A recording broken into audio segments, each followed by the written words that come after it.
परम शांति। माँ बापू जी को कोटि कोटि नमन। आज हम अपने के मगधी चैनल पर स्वागत करी थी। आज हम बात करबे मोक्ष के बारे में।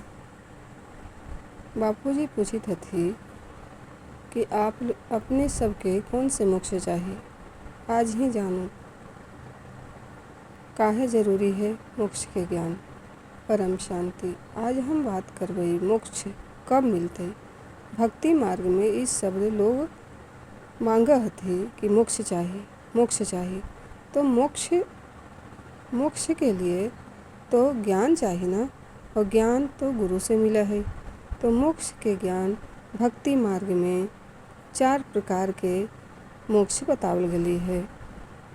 अगर ज्ञान मार्ग में सीधा बात है, यही ज्ञान मार्ग में भक्ति मार्ग और ज्ञान मार्ग में फर्क का है। ज्ञान मार्ग में सीधी बात है, आपके मोक्ष चाहिए तो मोक्ष माना मुक्ति या जीवन मुक्ति, 2 प्रकार के एकर अर्थ है। तो मोक्ष के लेके अगर अर्थ का है, मोक्ष के अर्थ है का अपने सब आत्मा के अपनी आत्मा के परमात्मा में विलीन कर देना चाहा है, परमात्मा में समा जाना चाहा है। तो जो ब्रह्मा ज्ञानी है, ब्रह्म स्वरूप बना है, तो परम धाम में परम परमेश्वर के अंदर अपने रूप के समाहित कर देवा है। ओकरा मुक्ति कहत है, मोक्ष कहत है। ये परम ब्रह्म पार ब्रह्म का मोक्ष है। जो भक्ति मार्ग वाला हथी वो अपने इष्ट देव में समा देना चाहत थी। जैसे भगवान विष्णु के पूजे वाला भगवान विष्णु में समा जाना चाहत थी, तो बहुत पूजा करत थी, नष्टो मोहा हो जात थी, मृत्यु लोक के दुखी हो जात थी।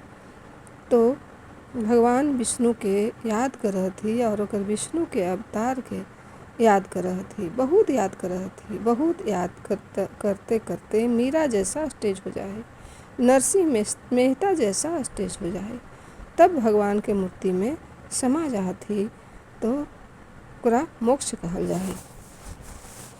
अगर अलग अलग जगह पर आत्मा मोक्ष देखा, स्वर्ग में जाएला यह कोई मोक्ष न है। स्वर्ग में तो इंद्र भी भोगी होवा है, ओकरा तो ब्रह्म ज्ञान न होवा है ना। इस चलते नरक इंद्र में नरक के कीड़ा बन जाए। अपने सबके पता है कैसे भले त्रिलोकीनाथ है, मगर वो हमेशा दुखी रहा है। काहे कि असुर कब पहुँच जते और राज के छीन लेते। तो वो इंद्र हर पल असुरों से डरित रहा है। ओकरा कोई जीना कहल जा है। ब्रह्मज्ञानी वो ना है, वो कोई मोक्ष ओकरा ना हो सका है।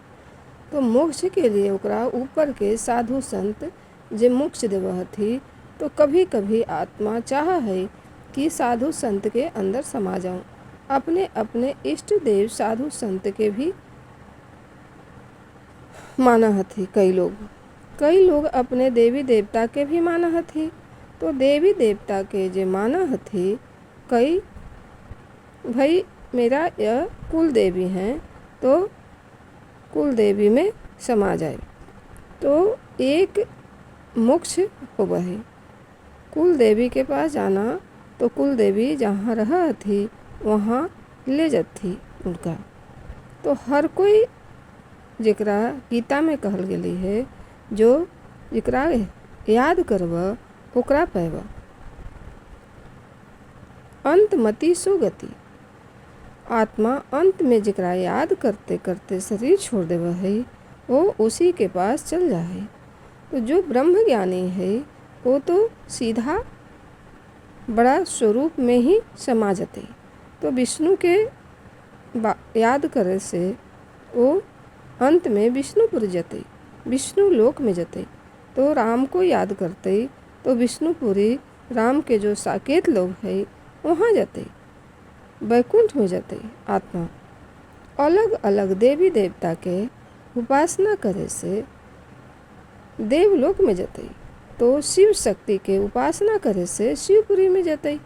तो जो शंकर पार्वती के उपासना करतई वो हिमालय में जतई, तो शंकर पार्वती के पास जतई। तो अलग अलग आत्मा अलग अलग मुक्ति के पावा है। तो धरती से ऊपर तो 7 लोक है।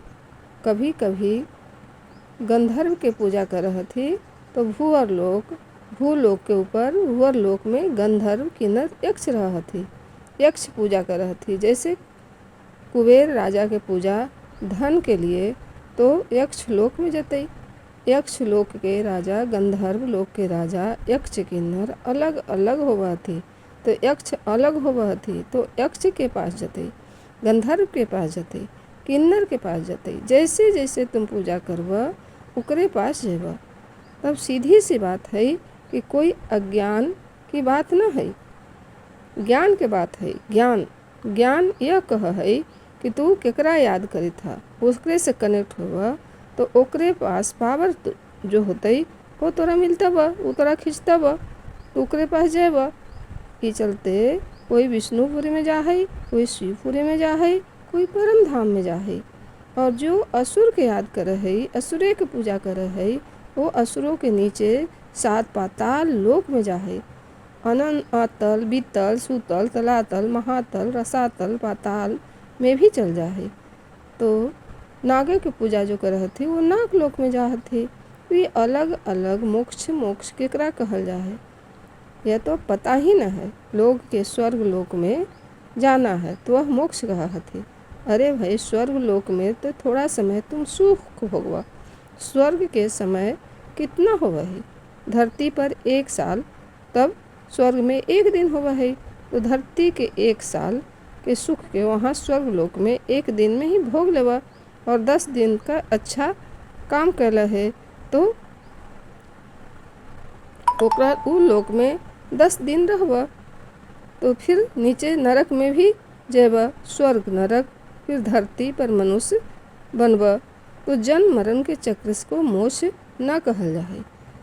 कोई ब्रह्म ज्ञानी है तो दूर दूर से आयल है, दूसरे ब्रह्मांड से आयल है। जैसे सप्तऋषि आयलन है तो ओकरा लिए मोक्ष तो 7 तारा से आयल हथी, तो यहाँ चल जतई। ओकरे लिए मोक्ष यहाँ हो जतई ना। सप्तऋषि 7 तारा से अलती है। ब्रह्म ज्ञानी दूसरे ब्रह्मांड से अलती है। कोई अनंत कोटि ब्रह्मांड से घूमी फिरत अलती है। तो कोई महाब्रह्मांड गैलेक्सी से अलती है, कोई यूनिवर्स से अलती है। तो ओकरा लिए मोक्ष यूनिवर्स में जाना होते ना।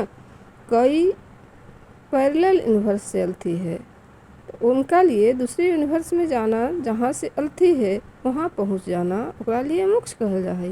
कोई मल्टीवर्स से अलती है तो मल्टीवर्स में जाती, ओकरा मोक्ष वहाँ मिलतई। तो ज्ञान मार्ग के अंदर कोई बेहद के आत्मा है तो बेहद के परम धाम में जतई, तो ओकरा लिए मोक्ष होतई। तो मोक्ष के परिभाषा अलग अलग है। मोक्ष के परिभाषा भक्ति मार्ग में अलग है और ज्ञान मार्ग में अलग है। बेहद के ज्ञान में तो एकदम अलग है। परम शांति बेहद की परम परम परम